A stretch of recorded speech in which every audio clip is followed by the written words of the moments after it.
Hello mga moms! Huli na ba ang lahat para sa New Year, New Me? Hindi ang person, pero ang location. Pwede rin naman ang person. Parang ganito. Hubadera na ulit ngayong taon. Hoy!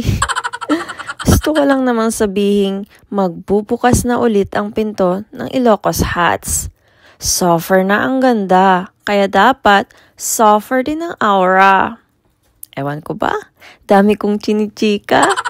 Reflex ko lang naman itong mga OOTD kung walang kasing ganda. Hoy!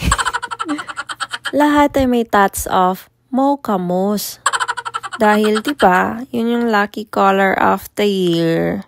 Hindi man umabot sa New Year 2025, pak na pak naman sa Chinese New Year 2025.